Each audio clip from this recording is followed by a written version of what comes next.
ನಮಸ್ಕಾರ ವೀಕ್ಷಕರೇ, ನಾನು ಈ ವಿಡಿಯೋದಲ್ಲಿ ತಿಳಿಸ್ತಾ ಇರೋ ವಿಷಯ ನನಗೆ ಒಬ್ಬರು ಕೇಳಿರೋವಂಥದ್ದು ಸಿವಿಲ್ ಕೇವಿಯೇಟ್ ಅಂದರೆ ಏನು, ಇದಕ್ಕೆ ಎಷ್ಟು ಕಾಲ ಮಿತಿ ಇರುತ್ತೆ ಅಂತ ಕೇಳಿದರು. ಅದಕ್ಕೆ ಸಂಬಂಧಪಟ್ಟಂತೆ ಈ ವಿಚಾರನ ತಿಳಿಸ್ತಾ ಇದ್ದೀನಿ. ಸಿವಿಲ್ ಕೇವಿಯೇಟ್ ಅಂದರೆ ಏನು ಅಂದರೆ, ಕೇವಿಯೇಟ್ ಎಂಬುದು ಲ್ಯಾಟಿನ್ ಪದ ಆಗಿರುತ್ತೆ. ಇದರ ಅರ್ಥ ಒಬ್ಬ ವ್ಯಕ್ತಿ ಎಚ್ಚರವಾಗಿರಲಿ ಅಥವಾ ಬಿ ಅಲರ್ಟ್ ಅಂತ ನಾವೇನಂತೀವಿ, ಆ ರೀತಿಯಾದಂಥ ಒಂದು ಅರ್ಥವನ್ನು ಇದು ಕೇವಿಯೇಟ್ ಕೊಡುತ್ತೆ.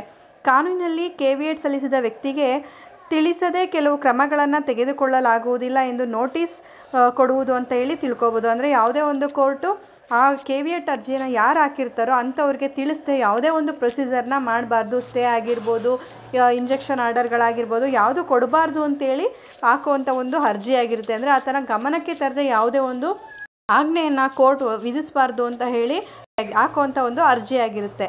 Civil procedure code 1976 civil procedure ಕೋಡ್ನ ತಿದ್ದುಪಡಿ ಆ್ಯಕ್ಟ್ 104 ಮೂಲಕ ಭಾರತದ ಕಾನೂನು ಆಯೋಗದ 54ನೇ ವರದಿಯ ಶಿಫಾರಸಿನ ಮೇರೆಗೆ ಸೆಕ್ಷನ್ 148A ಅಡಿಯಲ್ಲಿ ಕೇವಿಯೇಟ್ ಅರ್ಜಿಯನ್ನು ಸಲ್ಲಿಸಬಹುದು ಅಂತೇಳಿ ಒಂದು ಮಾರ್ಗಸೂಚಿಯನ್ನು ತರಲಾಯಿತು.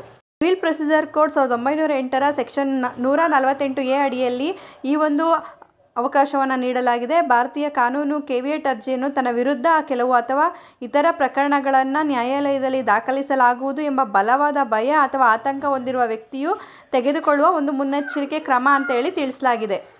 ಕೇವಿಯೇಟ್ ಅರ್ಜಿಯನ್ನು ಒಬ್ಬ ವ್ಯಕ್ತಿ ತನ್ನ ವಿರುದ್ಧ ಆಗುವಂಥ ಒಂದು ಯಾವುದೇ ಆದೇಶಗಳನ್ನ ತಡೆ ಹಿಡಿಯೋದಕ್ಕೆ ಒಂದು ಸಲ್ಲಿಸ್ಬೋದಾಗಿರುತ್ತೆ. ಆದೇಶ ಬರುತ್ತೆ ಅನ್ನೋ ಒಂದು ಭಯ ಇದ್ದಾಗ ಈ ಒಂದು ಅರ್ಜಿಗಳನ್ನು ಸಲ್ಲಿಸ್ಬೋದಾಗಿರುತ್ತೆ. ಕೇವಿಯೇಟ್ ಅರ್ಜಿಯೊಂದಿಗೆ ಅಫಿಡವಿಟನ್ನು ಲಗತ್ತಿಸಿ ಕೇವಿಯೇಟ್ ಅಫಿಡವಿಟ್ ಮತ್ತು ಅರ್ಜಿ ಎರಡಕ್ಕೂ ಸಹಿ ಹಾಕಿ ಈ ಒಂದು ಅರ್ಜಿಯನ್ನು ವಕಾಲತ್ ಮತ್ತು ಕೇವಿಯೇಟ್ ಸೂಚನೆಯ ಸೇವೆಯ ಪುರಾವೆಯ ಮೇಲೆ ತಿಳಿಸಲಾದ ದಾಖಲೆಯೊಂದಿಗೆ ಸಲ್ಲಿಸಬೇಕಾಗುತ್ತೆ. ಈ ಕೇವಿಯೇಟನ್ನು ಯಾವ ಸಂದರ್ಭದಲ್ಲಿ ಸಲ್ಲಿಸ್ಬೋದು ಅಂತ ಹೇಳಿದ್ರೆ, ಉದಾಹರಣೆಗೆ ನೀವು ಒಂದು ಜಾಗವನ್ನು ಖರೀದಿ ಮಾಡಿ ಅಲ್ಲೊಂದು ಕನ್ಸ್ಟ್ರಕ್ಷನ್ ಮಾಡ್ತಾ ಇರ್ತೀರಾ, ಆ ಜಾಗಕ್ಕೆ ತಕರಾರು ಮಾಡಿ ಯಾರೋ ಒಬ್ಬರು ಅರ್ಜಿಯನ್ನು ಹಾಕಿ ಆ ಒಂದು ಕಾರ್ಯವನ್ನು ನಿಲ್ಲಿಸಬೇಕು ಅಂತೇಳಿ ಅಥವಾ ಡೆಮಾಲಿಷ್ ಮಾಡಬೇಕು ಅಂತ ಹೇಳಿನೋ ಯಾವುದೋ ಒಂದು ಕೇಸನ್ನು ಹಾಕ್ತಾ ಇದ್ದಾರೆ ಅಂತ ನಿಮಗೆ ಗೊತ್ತಾಗುತ್ತೆ ಅಥವಾ ತಿಳಿದು ಬರುತ್ತೆ. ಅಂಥ ಸಮಯದಲ್ಲಿ ನಿಮಗೆ ತಿಳಿಸ್ದೆ ಯಾವುದೇ ಒಂದು ಇಂಜೆಕ್ಷನ್ ಆರ್ಡರ್ ಆಗಿರ್ಬೋದು ಅಥವಾ ಯಾವುದೇ ಒಂದು ಸ್ಟೇ ಆರ್ಡರ್ಗಳಾಗಿರ್ಬೋದು ಕೊಡಬಾರ್ದು ಅಂತ ಹೇಳಿ ನೀವು ಕೋರ್ಟ್ಗೆ ಒಂದು ಅರ್ಜಿಯನ್ನು ಮುಂಚಿತವಾಗ್ಲೇ ಹಾಕೋಬೋದು. ಅಂಥ ಸಮಯದಲ್ಲಿ ಕೋರ್ಟ್ ಏನು ಮಾಡುತ್ತೆ, ನಿಮಗೆ ನೋಟಿಸನ್ನು ಈ ರೀತಿಯಾದ ಒಂದು ದಾವೆ ಇದೆ, ಇದಕ್ಕೆ ನೀವು ಬರಬೇಕು ಮತ್ತು ಇದಕ್ಕೆ ಸಂಬಂಧಪಟ್ಟಂಥ ವಾದ ವಿವಾದಗಳನ್ನ ಆಲಿಸಿ ನಂತರ ಒಂದು ಆರ್ಡರನ್ನು ಮಾಡಲಾಗುತ್ತೆ ಅಂತ ಹೇಳಿ ನೀಡೋವಂಥ ಒಂದು ಆದೇಶ ಇರುತ್ತೆ. ಈ ರೀತಿಯಾಗಿ ಆದೇಶವನ್ನು ಪಡ್ಕೊಳ್ಳಿಕ್ಕೆ ಈ ಒಂದು ಕೇವಿಯೇಟ್ನ ಸಲ್ಲಿಸಲಾಗುತ್ತೆ. ಅಂದರೆ ನಿಮಗೆ ಗೊತ್ತಿಲ್ಲದೇ ಯಾವುದೇ ಒಂದು ಆದೇಶಗಳನ್ನ ಮಾಡಬಾರ್ದು ಅಂತೇಳಿ ಮತ್ತು ನಿಮ್ಮ ವಾದ ವಿವಾದಗಳನ್ನ ಆಲಿಸ್ದೇ ಯಾವುದೇ ಒಂದು ಆದೇಶ ಮಾಡಬಾರ್ದು ಅಂತೇಳಿ ಈ ಕೇವಿಯೇಟ್ನ ಹಾಕಲಾಗುತ್ತೆ. ಈ ಕೇವಿಯೇಟ್ಗಳನ್ನ ಸಿವಿಲ್ ಕೇಸ್ಗಳು ಎಲ್ಲೇ ನಡೆಯುತ್ತೋ ಅಂದರೆ ಸಿವಿಲ್ ನ್ಯಾಯಾಲಯಗಳಲ್ಲಿ ಇರುತ್ತೋ ಅಲ್ಲೇ ಈ ಒಂದು ಕೇವಿಯೇಟ್ನ ಹಾಕಬೇಕಾಗುತ್ತೆ.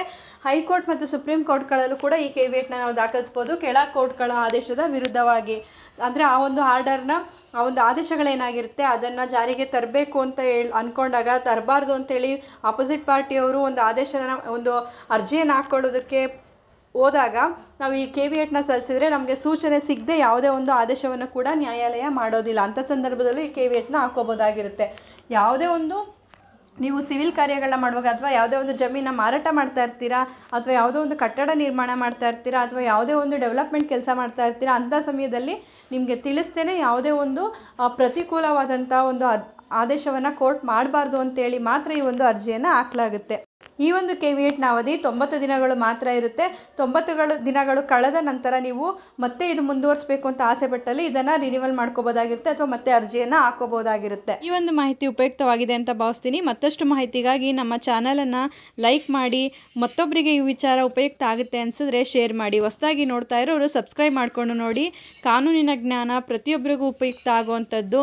ಬಿಡುವಿನ ಸಮಯದಲ್ಲಿ ಇಂಥ ಉಪಯುಕ್ತ ಮಾಹಿತಿಗಳನ್ನ ತಿಳ್ಕೊಳ್ಳೋದು ಪ್ರತಿಯೊಬ್ಬರಿಗೂ ಉಪಯುಕ್ತ ಆಗುತ್ತೆ ಅಂತ ಹೇಳಿ ಭಾವಿಸ್ತೀನಿ. ಧನ್ಯವಾದಗಳು.